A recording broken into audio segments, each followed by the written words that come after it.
जय हिंद प्यारे साथियों, बहुत बहुत स्वागत करता हूं आप लोगों को अपने चैनल वैकेंसी पॉइंट पर। दोस्तों, आज यूपी ट्रिपल एससी वीडियो और ख़ासकर यूपी ट्रिपल एससी हो, यूपीपी हो या फिर यूपीएसआई हो, इन सभी वैकेंसियों के लिए ये वीडियो बहुत ज़्यादा लाभदायक होने वाली है। जितने भी क्वेश्चन लेकर आया हूँ वो आप लोग अगर बेहतरीन ढंग से देखते हैं, समझते हैं और आप इसे रट लीजिए, क्योंकि यही वो प्रश्न है जो आपके एग्ज़ाम में हूबहू छप जाएंगे। म्यांमार का पेगुयोमा क्षेत्र खनिज का प्रमुख उत्पादक है। जो पेगुयोमा क्षेत्र है या म्यांमार का, वो खनिज का प्रमुख उत्पादक है। कौन से खनिज का? तो चार ऑप्शन दिए हुए हैं: चांदी, टिन, तांबा और खनिज तेल। इन सभी में कौन सा? तो जो पेगुयोमा है, अगर मैं इसके बारे में बात करूं तो ये जो इरावदी और सिताउंग नदी के बीच में बीच कम पहाड़ों और पहाड़ियों की ऊपरी इलाकों की एक श्रृंखला है ये।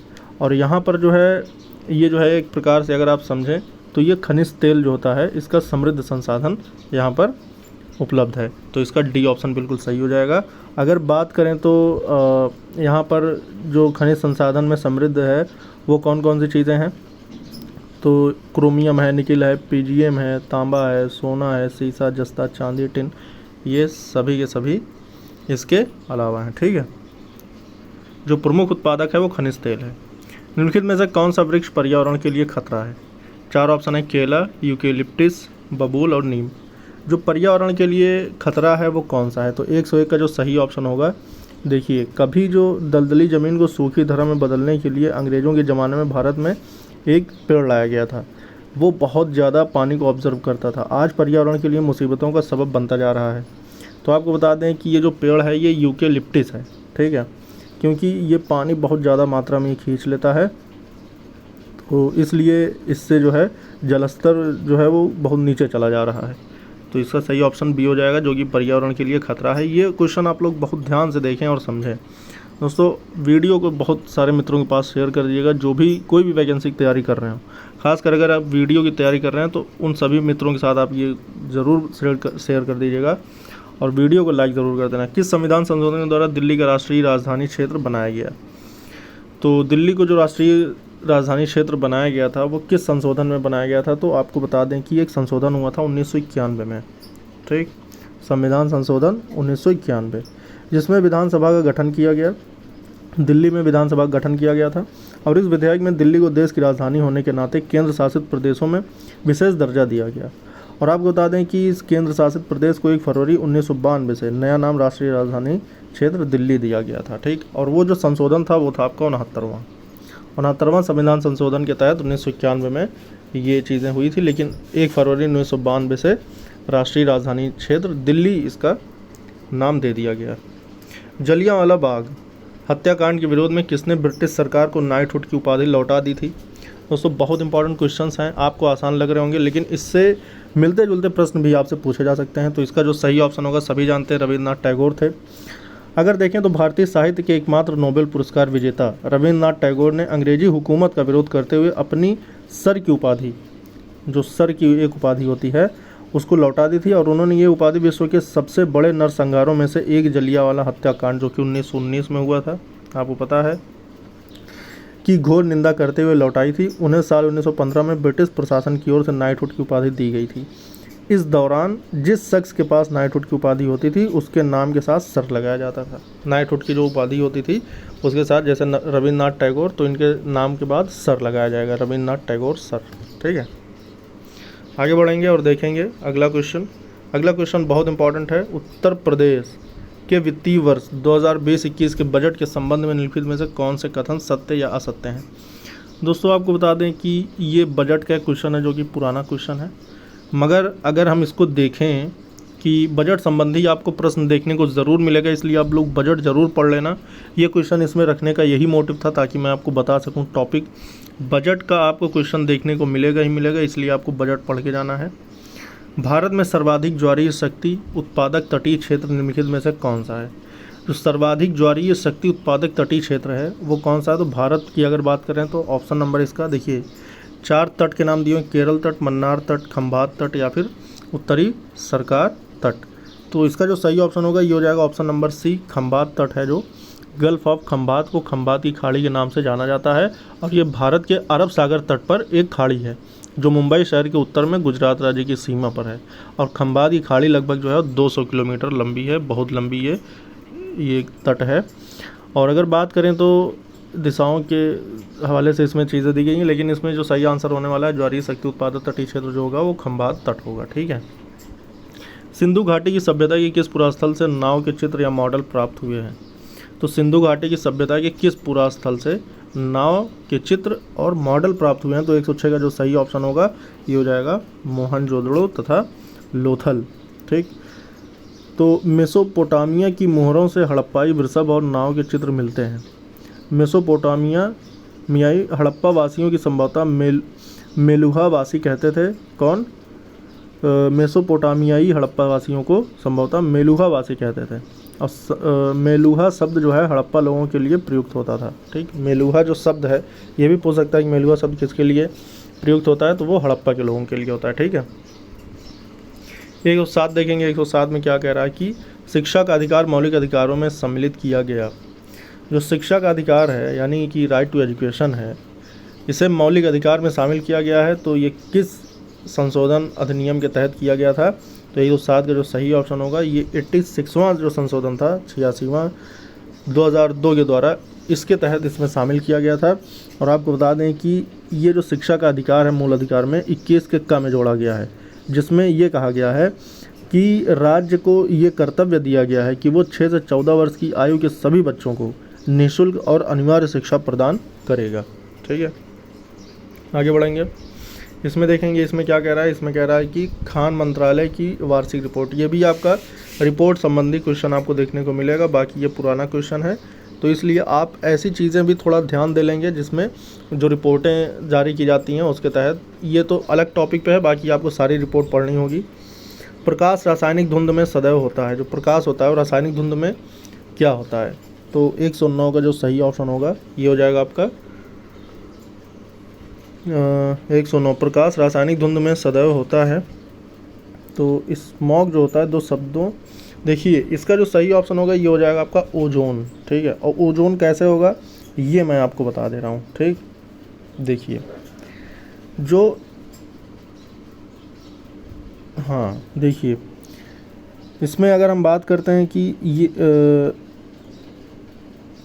जो प्रकाश रासायनिक धुंध में वो हो जाता है, तो इसमें आपको सबसे पहले तो जब धुंध होता है यानी कि स्मोक जब होता है तो ये इसमें आपको सांस लेना ये सब बड़ी मुश्किल होने लगती है। तो ऐसे में होता ये है, देखिए स्मोक जो होता है दो शब्द यानी कि धुएं और कोहरे से मिलकर बना है, जिसकी वजह से सांस लेना मुश्किल हो जाता है।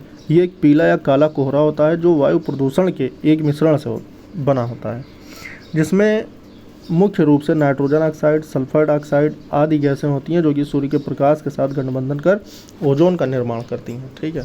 तो ओजोन का निर्माण करती हैं जो कि सांस लेने में दिक्कत पैदा करती है।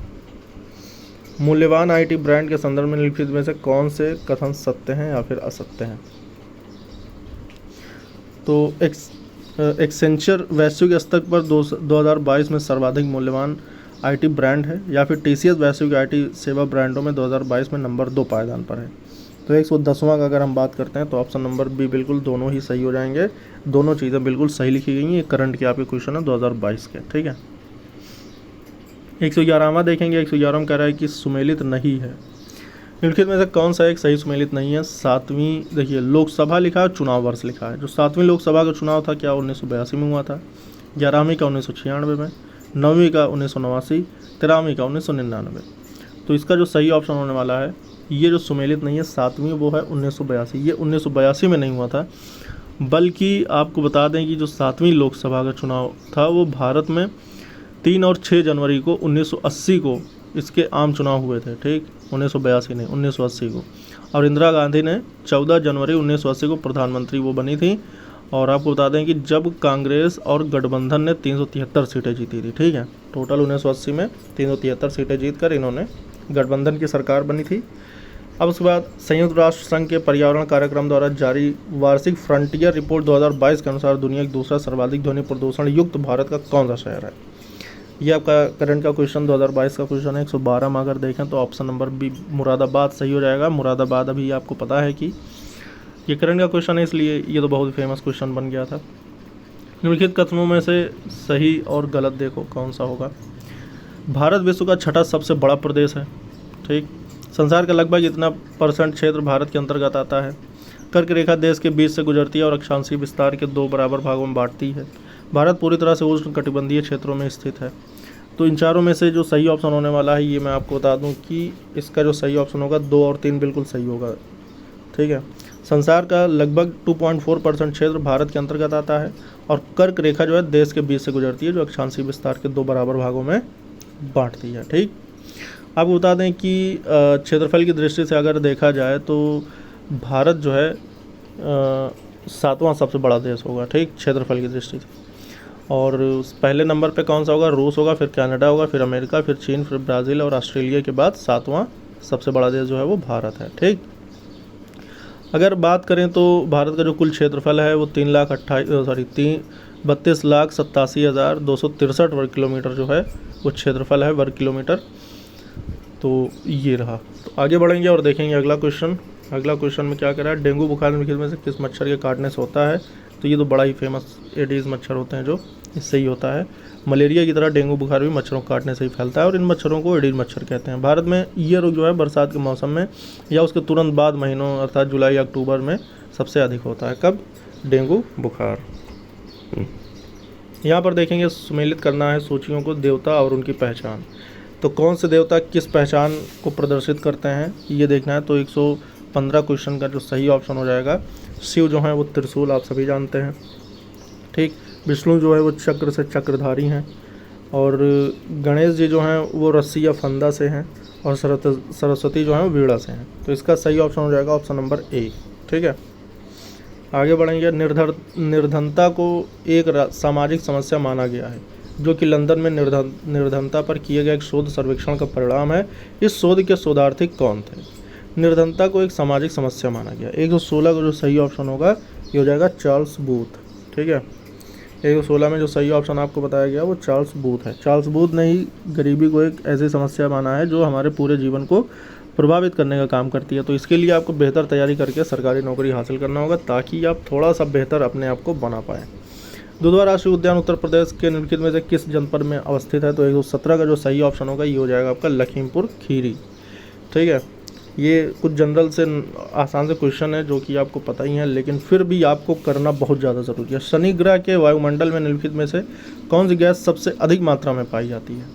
तो 118 का जो सही ऑप्शन होगा ये हो जाएगा आपका मीथेन। दोस्तों वीडियो को लाइक कर देना बहुत ज़्यादा बड़े पैमाने पर और चैनल को ज़रूर सब्सक्राइब कर लो अगर आप लोग डेली ऐसे क्लासेस चाहते हो तो, क्योंकि ये क्लास तो बहुत ज़्यादा इंपॉर्टेंट है। ये बात आप मानो या ना मानो, लेकिन है तो भाई इंपॉर्टेंट। जो देखेगा वो बेहतर फील कर पाएगा। लता मंगेशकर के संबंध में से कौन सा कथन सही है या गलत है? लंदन के रॉयल अल्बर्ट हॉल में प्रस्तुति देने वाली वह प्रथम भारतीय कलाकार थी। अंतर्राष्ट्रीय मंच पर उनका प्रथम कार्यक्रम लंदन के रॉयल अल्बर्ट हॉल में हुआ था।